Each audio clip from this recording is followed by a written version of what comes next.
Je crois au Saint-Esprit, à la Sainte Église catholique, à la communion des saints, à la rémission des péchés. 10e article donc de notre credo, je crois à la rémission des péchés.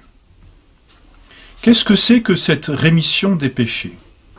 Rémission, cela signifie remettre. La rémission des péchés, c'est le pouvoir de remettre les péchés. Qu'est-ce que cela veut dire, le pouvoir de remettre les péchés? Cela veut dire, c'est le pouvoir d'effacer les péchés. Le péché est une offense de l'homme faite à Dieu. C'est un acte contraire à la loi naturelle, à la loi divine.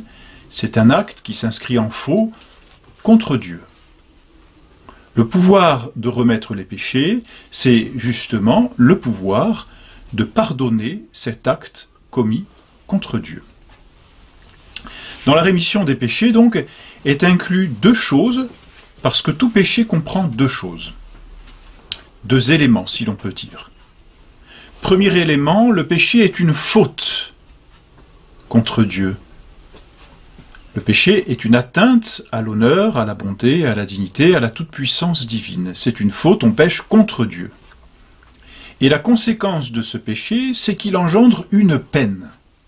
Il y a dans tout péché, d'une part, la faute commise contre Dieu, et d'autre part, la peine conséquente du péché, et qui, bien souvent, est une réparation ou une punition liée à la faute. C'est ainsi, dans l'ordre naturel, nous le savons, lorsqu'un enfant fait une bêtise, il commet une faute, que ce soit contre ses professeurs, son instituteur, son institutrice, contre ses parents, contre ses maîtres, bref, il fait une faute. Bien sûr, l'instituteur, le père, la mère peut lui pardonner la faute, mais en raison de la faute, il y a une peine à subir. Et ainsi, par rapport à Dieu, il en va de même. Chaque fois qu'il y a un péché, il y a d'une part la faute commise contre Dieu, et d'autre part la peine par laquelle il faut réparer cette faute. Cette peine est conséquente de la gravité de la faute. Si la faute fait perdre l'amitié divine et chasse Dieu parce qu'on se détourne totalement de Dieu, eh bien la peine est conséquente à cette faute, elle est donc éternelle, puisqu'on chasse quelqu'un qui est éternel. D'un autre côté, si la faute est légère, la peine est légère, on dit qu'elle est temporelle, c'est-à-dire qu'elle ne dure qu'un temps. La rémission des péchés, c'est le pouvoir de pardonner la faute, c'est-à-dire d'effacer la faute, de l'annuler complètement, de l'oublier, et Dieu a ce pouvoir d'oublier, et en même temps que la faute est oubliée, la peine éternelle elle-même est remise.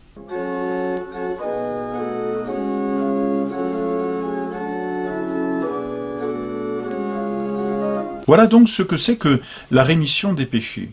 C'est ce pouvoir de remettre, d'effacer tous les péchés. Voici ce que dit Dieu.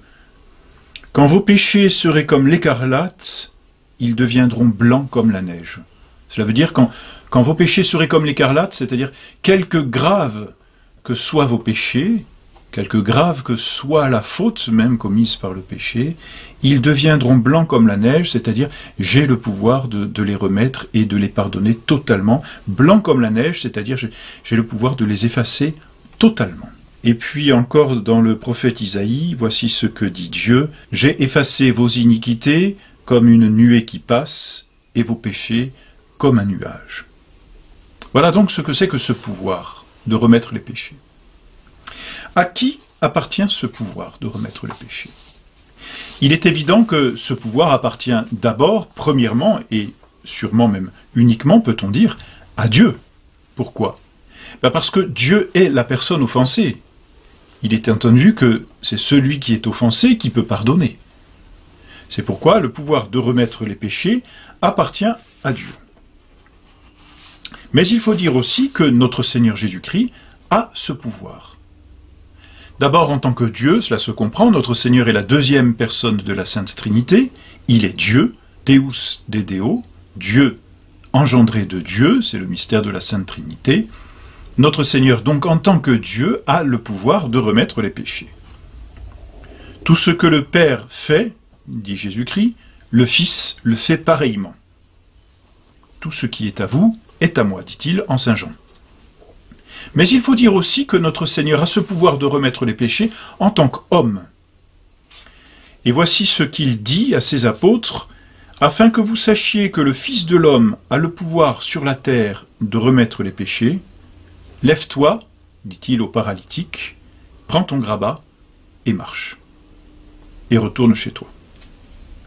Donc notre Seigneur ici affirme qu'en tant qu'homme aussi, il a ce pouvoir de remettre les péchés. Parce que c'est un pouvoir qu'il a reçu de son Père. Et puis il y a un troisième titre, peut-on dire, au titre duquel notre Seigneur peut remettre les péchés, c'est parce qu'il est notre Rédempteur. C'est en tant qu'homme, bien sûr, mais parce qu'il est Rédempteur. C'est lui qui nous rachète sur la croix. En mourant sur la croix, il a reconquis nos âmes, il a ce droit de conquête. Et donc, en tant que Sauveur, parce qu'il a acheté ce pouvoir au prix de son sang, il peut remettre nos péchés. Et c'est ce que dit Saint Jean-Baptiste lorsqu'il désigne notre Seigneur comme le Messie. Il l'appelle « Voici l'agneau de Dieu ». Ecce agnus Dei, voici l'agneau de Dieu. L'agneau, justement, c'est celui qui sera immolé sur la croix, le Rédempteur. Voici l'agneau de Dieu, et Saint Jean-Baptiste ajoute, voici celui qui efface, qui ôte les péchés du monde. Voilà pourquoi notre Seigneur, donc, a tout pouvoir, et a ce pouvoir en tant qu'homme et en tant que Rédempteur de remettre les péchés. Ce qu'il a fait, du reste, durant sa vie, on n'a qu'à relire les évangiles, on voit par exemple, Sainte Marie-Madeleine a été pardonnée de tous ses péchés. Et puis d'autres aussi, à qui, notre Seigneur remet les péchés. On peut penser à la femme adultère. Va, moi non plus, je ne te condamne pas, mais désormais ne pêche plus. Ensuite, bien, notre Seigneur a remis ce pouvoir, c'est un pouvoir qu'il a et qu'il peut donner à d'autres. Et bien, notre Seigneur a remis ce pouvoir à l'Église en la personne des apôtres.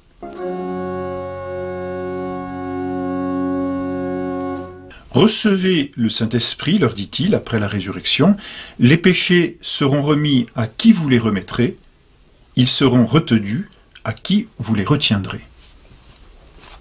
C'est une vérité de foi que nous devons croire, donc, que ce pouvoir a été remis à l'Église, et c'est le Concile de Trente lui-même, dans la session 14, qui dit ceci, « Si quelqu'un prétend que ces paroles du Sauveur recevez le Saint-Esprit, les péchés seront remis à ceux à qui vous les remettrez, ils seront retenus à qui vous les retiendrez. Si quelqu'un donc prétend que ces paroles ne doivent pas s'entendre du pouvoir de remettre et de retenir les péchés dans le sacrement de pénitence, comme l'Église l'a toujours entendu depuis le commencement, qu'il soit anathème. » Voilà pourquoi il nous faut croire que l'Église a reçu ce pouvoir de notre Seigneur. C'est un pouvoir qui est absolu, qui est universel. Tout péché peut être remis, parce que Dieu a ce pouvoir de remettre tous les péchés, quels qu'ils soient, quelle que soit leur gravité, quel que soit leur nombre, et que ce pouvoir a été transmis à l'Église, et bien, de la même façon, l'Église a ce pouvoir aussi de pardonner autant de fois qu'il le faut, et quel que soit le péché. Tout ce que vous délirez sur la terre, dit notre Seigneur, il dit tout ce que vous délirez sur la terre. Et puis, je ne dis pas de pardonner jusqu'à 7 fois, mais jusqu'à 70 fois 7 fois. Donc l'Église a ce pouvoir total, universel, absolu, de remettre tous les péchés. Il est vrai que l'on parle parfois de certains péchés qui sont irrémissibles, comme le péché contre le Saint-Esprit. Alors dira-t-on, c'est un péché que l'Église ne peut pas remettre. Alors, non, ça n'est pas la bonne raison. Ce péché est dit irrémissible, non pas parce que l'Église ou Dieu n'a pas le pouvoir de le remettre, Dieu a tout pouvoir, et ce pouvoir il l'a transmis à l'Église, mais parce que ce péché, quand il est commis avec des dispositions telles que celui qui a commis le péché n'a pas les dispositions pour être pardonné. C'est cela ce que ça veut dire. C'est que ce péché est irrémissible. Voilà pourquoi d'ailleurs, notre Seigneur dit, tous ceux à qui vous les retiendrez, ils seront retenus. Ça ne veut pas dire que les hommes d'Église sont libres de pardonner ou ne pas pardonner les péchés comme bon leur semble, à leur gré ou en fonction de leur humeur. Non, non, ça n'est pas cela. Ce qui fait que les hommes d'Église peuvent remettre ou retenir les péchés, ce sont les dispositions de celui qui vient accuser son péché. On pardonne une faute à qui regrette sa faute, à qui a les dispositions de contrition et le désir de réparation. Voilà pourquoi celui qui n'a pas les dispositions, et les péchés commis contre le Saint-Esprit font que la personne qui commet ce péché n'a pas les dispositions, et bien voilà pourquoi celui qui n'a pas les dispositions requises de contrition ou de réparation ne peut pas obtenir le pardon de ses péchés, parce qu'il s'entête, il s'enferre volontairement dans son péché en n'ayant pas les dispositions.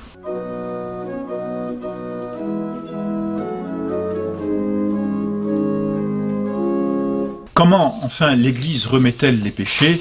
Eh bien, de façon ordinaire, l'Église remet les péchés par le sacrement de baptême. Celui qui est baptisé voit toutes les fautes commises avant son baptême et après l'âge de raison, plus la tâche du péché originel, entièrement remise.